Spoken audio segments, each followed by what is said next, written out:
Hey there, church. Welcome back to Daily Dose Radio here in the Bible Bistro.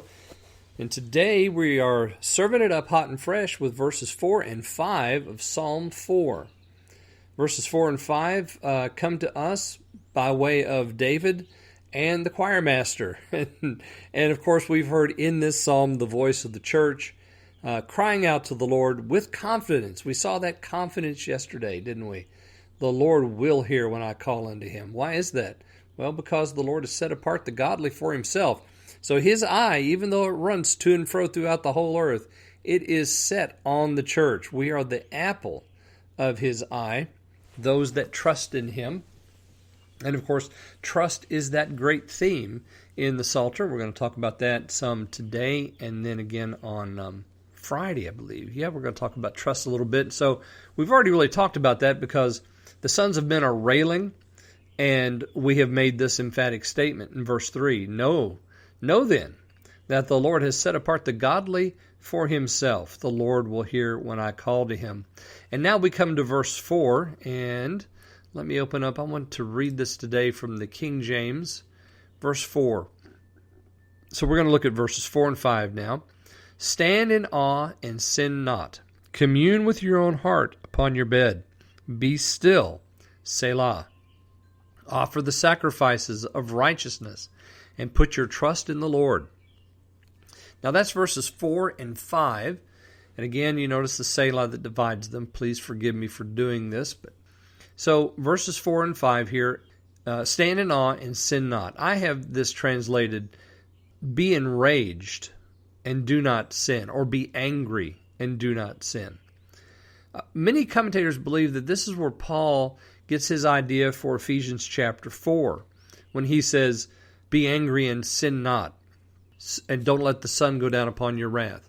So this be enraged and do not sin, speak in your heart upon your bed and be silent.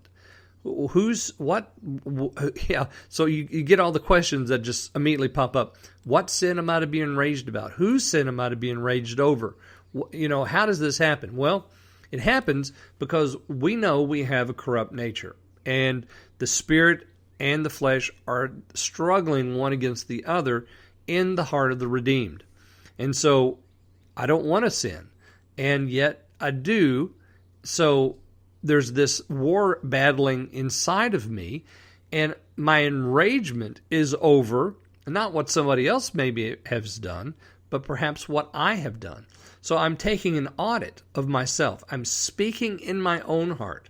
I'm lying upon my own bed in silence, and I'm considering my sin and repenting of that sin and asking God to strengthen me so I can grow in grace and be free of these particular chains that, as the Hebrew evangelist said, the sin that so easily besets us.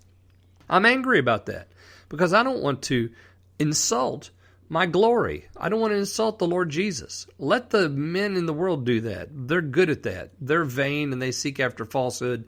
Anyway, I want to glorify him with my words, my thoughts, my actions, everything. I want it to be pleasing in his sight. So I do get angry over my own sinning, or at least I should be angry over my own sinning. And so this is a place where we, as I said, this Compline Psalm, we lie down in the evening and we consider our day. Let's be angry about the sins that we've committed, whether consciously or unconsciously committed, and, deal with it in our beds before we drift off to sleep. We have the Selah, and then we have this beautiful statement of trust there in 5. Offer sacrifices of righteousness and trust in the Lord. So what do you do once you've dealt with the sin in your own heart? You give thanks to God. Sacrifices of righteousness. There's no need for an altar, fire, wood, or a knife. The bloody sacrifice has been made, and it's the Lord Jesus. And so now we're free in our own hearts, in that altar, in that temple, to make sacrifices of righteousness and to give him thanks and praise and wonderfully meditate on his word when we've dealt with the sin in our hearts. I hope you'll join me again tomorrow. We're going to look at verses 6 and 7 here on Daily Dose Radio.